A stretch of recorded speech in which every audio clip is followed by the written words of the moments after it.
এয়া বহু বছৰ আগতেই হ'ব লাগিছিল, কিন্তু নহ'ল। কাৰণ তেওঁৰ দেশপ্ৰেম ছত্ৰপতি শিৱাজী, বাজিৰাও বা ৰাণী লক্ষ্মীবাঈতকৈ কোনো গুণেই কম নহয়, যাৰ পৰাক্ৰমে মোগলক খেদি পঠিয়াইছিল। কিন্তু দেশৰ ইতিহাসৰ পাতত, পাঠ্যক্ৰমত তেওঁ যিমানখিনি গুৰুত্ব পাব লাগিছিল, সেয়া গুৰুত্ব যেন ক'ৰবাত নাপালে। কিয় বা তাৰ অন্তৰালৰ কাৰণ কি, এতিয়া আৰু সেইবোৰ ক'বলৈ নাযাওঁ। মোগল সম্ৰাট আকবৰৰ গুণ গৰিমাৰ কথা আমাৰ ইতিহাসৰ পৃষ্ঠাত ডাঙৰ ডাঙৰ আখৰে লিখা থাকে, কিন্তু লাচিত বৰফুকনৰ কথা সৰু চুক এটাত থাকি যায়। তেওঁ আমাৰ বাবে পৰিচিত, কিন্তু বিদেশৰ কথা বাদ দিলোঁ, দেশৰ কেইখন ৰাজ্যৰ কিমানজনে তেওঁক জানে? বহুতে তেওঁৰ নাম নিশ্চয়কৈ শুনিছে, কিন্তু তেওঁৰ বীৰত্বৰ বিষয়ে কিমানজন পৰিচিত?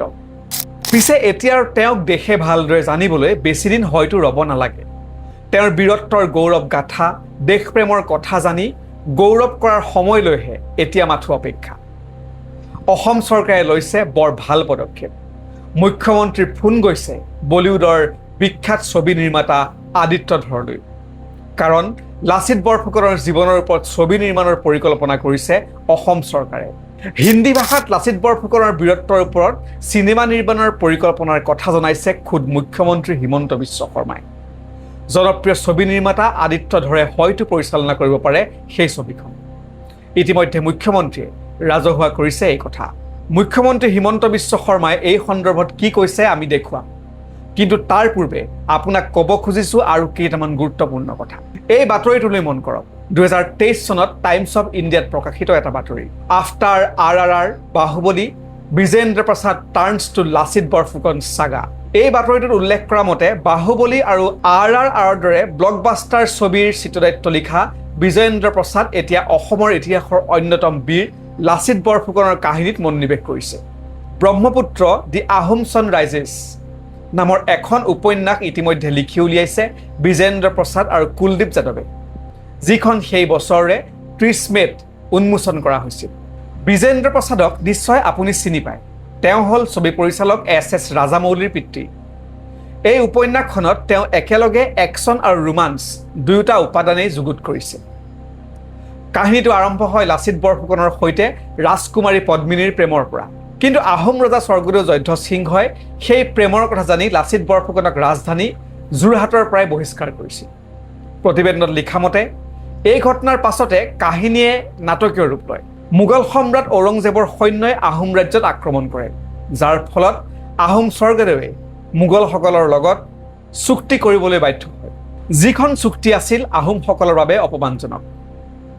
তাৰ পিছত লাচিত বৰফুকন আৰু স্বৰ্গদেউ চক্ৰধ্বজ সিংহই কিদৰে মোগলৰ হাতৰ পৰা অসম উদ্ধাৰ কৰে, এই আটাইবোৰ কথা সামৰি লিখি উলিওৱা হৈছিল ব্ৰহ্মপুত্ৰ দি আহোম ছানৰাইজেছ। এই উপন্যাসখন বজাৰলৈ আহিল সঁচা। উপন্যাসখন প্ৰকাশৰ পাছত চৰ্চা চলিছিল যে ইয়াৰ আধাৰত এখন ছবি নিৰ্মাণ কৰিব SS ৰাজামৌলীয়ে। একেদৰে চিত্ৰনাট্য আৰু সংলাপ লিখিব বিজেন্দ্ৰ প্ৰসাদে।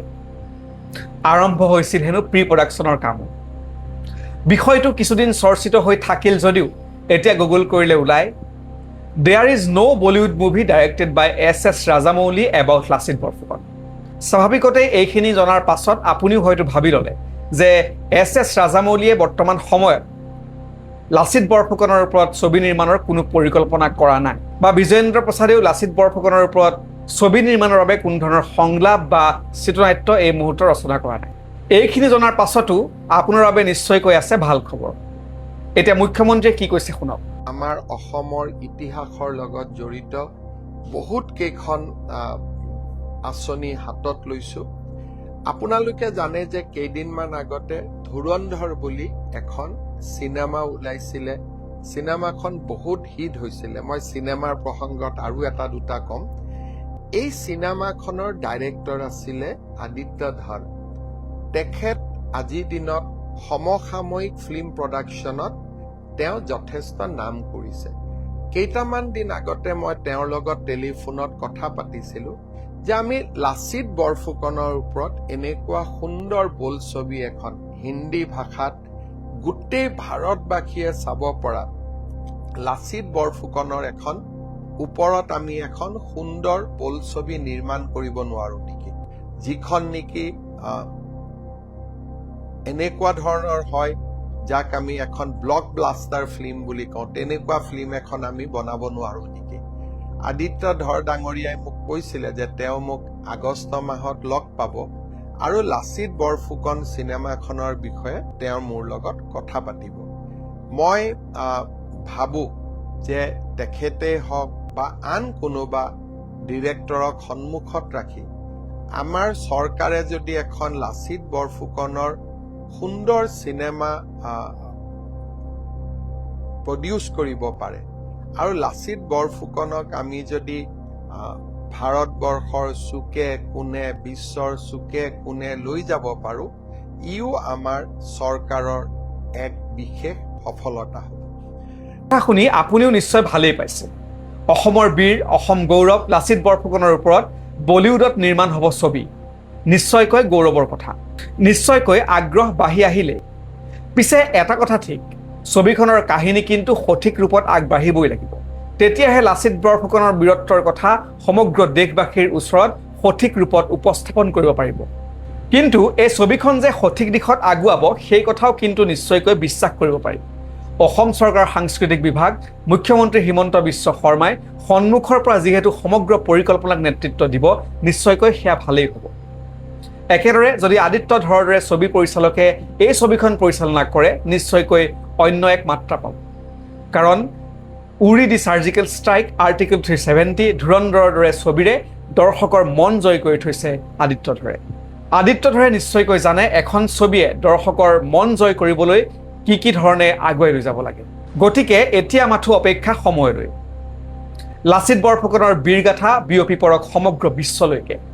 অসম চৰকাৰৰ এই পদক্ষেপক আদৰণি জনালোঁ।